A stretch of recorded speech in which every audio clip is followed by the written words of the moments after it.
జగన్ రాజకీయ వ్యూహాలు ప్రణాళికలు ఎవరికి అంతుపట్టవు. అసలు ఆయన ఎవరిని నమ్ముతారో ఆ పార్టీలోనే ఎవరికి తెలియదంటారు.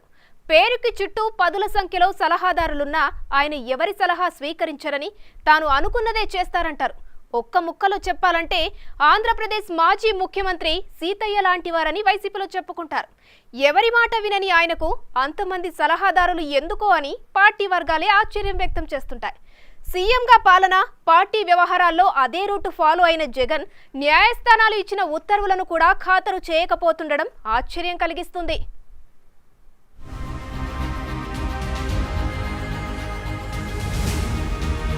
ఉమ్మడి రాష్ట్రంలో వైఎస్ మరణానంతరం తనను ముఖ్యమంత్రిని చేయలేదని కాంగ్రెస్ ను వీడిన జగన్ తండ్రి పేరుతోనే సొంత పార్టీతోనే పార్టీ పెట్టుకున్నారు. వైసీపీ స్థాపన సమయంలో కాంగ్రెస్ కు రాజీనామా చేసిన 18 మంది ఎమ్మెల్యేలు ఆయన వెంట నడిచారు. ఆ ఎఫెక్టుతో 2012లో వచ్చిన ఉప ఎన్నికల్లో 18కి 15 స్థానాలు వైసీపీ విజయం సాధించింది. సరిగ్గా ఆ బైపోల్స్ ప్రచార సమయంలో జగన్ అక్రమాస్తుల కేసులో అరెస్ట్ అవ్వడం పార్టీకి ప్లస్ అయింది.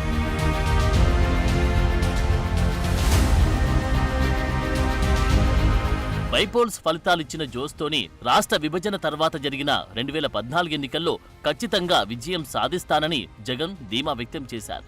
ఆ ఎన్నికల్లో తన సెల్ఫ్ ఇమేజ్తో గెలుస్తానన్న నమ్మకంతో తెగ హడావిడి చేశారు.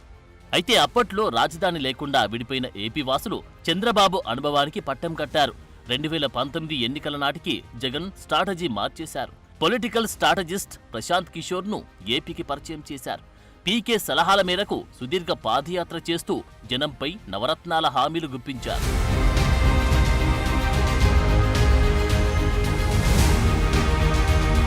పీకే స్ట్రాటజీ వర్కౌట్ అయి జగన్ 151 సీట్లతో అధికారంలోకి వచ్చారు.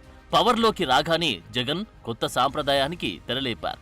ప్రజల సొమ్ముతో పదుల సంఖ్యలో సలహాదారులను నియమించుకొని మంత్రుల కంటే వారికే ఎక్కువ పెత్తనమిచ్చారు. ఆ క్రమంలో ఎక్కడా లెక్కలు తేడా వచ్చాయో కానీ ప్రశాంత్ కిషోర్ వైసీపీకి దూరమయ్యారు. ఆయన స్థానంలో ఐపాక్ టీంని తెచ్చుకున్నారు. 2024 ఎన్నికలకు సంబంధించి అభ్యర్థుల ఎంపిక దగ్గర నుంచి ప్రతిదీ ఐపాక్ టీం సూచనలే పాటించిన జగన్ బలం ఒక్కసారిగా 151 నుంచి 11కి పడిపోయింది.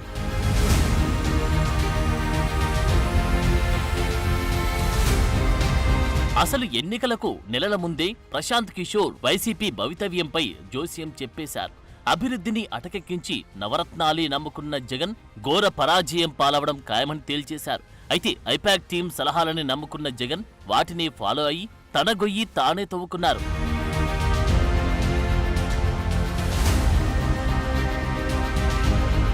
ఎన్నికల ఫలితాలు రాకముందే విజయవాడ నుంచి ఐపాక్ టీం దుకాణం సర్దేసింది. ఇప్పుడు వైసీపీకి కొత్తగా పొలిటికల్ అడ్వైజరీ కమిటీని ఏర్పాటు చేశారు జగన్. ఆ పీఎస్సీ మెంబర్గా మాజీ మంత్రి పెద్దిరెడ్డి రామచంద్రారెడ్డిని నియమిస్తున్నట్లు వైసీపీ కార్యాలయం చేసిన ప్రకటనతో ఆ కమిటీ నియామకం వెలుగు చూసింది. మామూలుగానే ఎవరి సలహాలు వినరని పేరున్న జగన్కి ఆ కమిటీ ఏం అడ్వైజులిస్తుందో కానీ ఆయన న్యాయస్థానాల ఉత్తర్వులు కూడా ఖాతరు చేయకపోవడం చర్చనీయాంశంగా మారింది.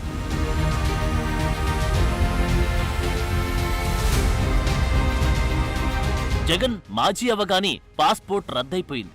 గతంలో అక్రమాస్తుల కేసులో బెయిల్ లభించినప్పుడు తన సాధారణ పాస్పోర్ట్ జగన్ కోర్టులో సరెండర్ చేశారు.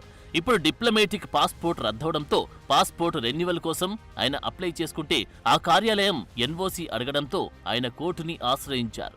దానిపై ప్రజాప్రతినిధులు కోర్టు విచారణ జరిపి 1 ఏడాది పాస్పోర్ట్ రెన్యువల్ కు అనుమతించింది. దాంతో 5 ఏళ్ల పరిమితితో పాస్పోర్ట్ కావాలని జగన్ హైకోర్టులో పిటిషన్ వేశారు.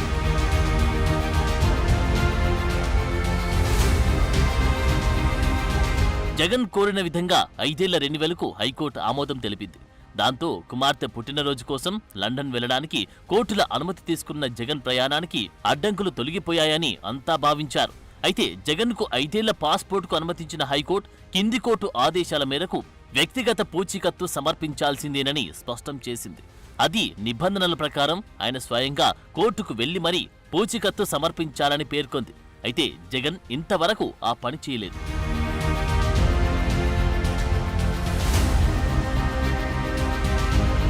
అక్రమాస్తుల కేసులో జైలుకు వెళ్లి వచ్చిన జగన్ 2014లో ప్రతిపక్షంలో ఉన్నప్పుడు ఆ కేసు వాయిదాలకు హాజరయ్యారు.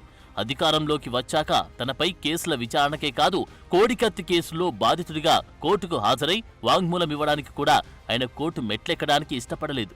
ఇప్పుడు వ్యక్తిగత పూచీకత్తు సమర్పించేందుకు కోర్టుకు వెళ్లేందుకు ఆయన సుతరాము ఇష్టపడడం లేదంట. అందుకే ఆయన పాస్పోర్ట్ ఇప్పటికీ రెన్యువల్ కాలేదు.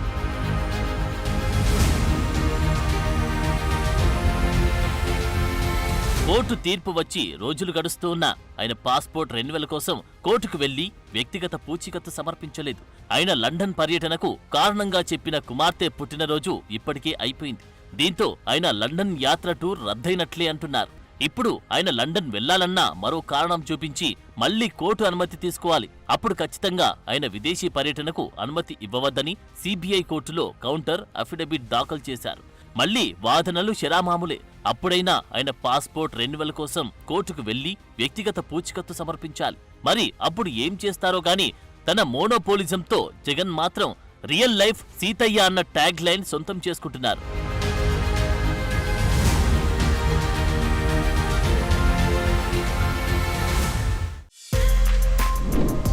For more videos like this, subscribe Big TV channel.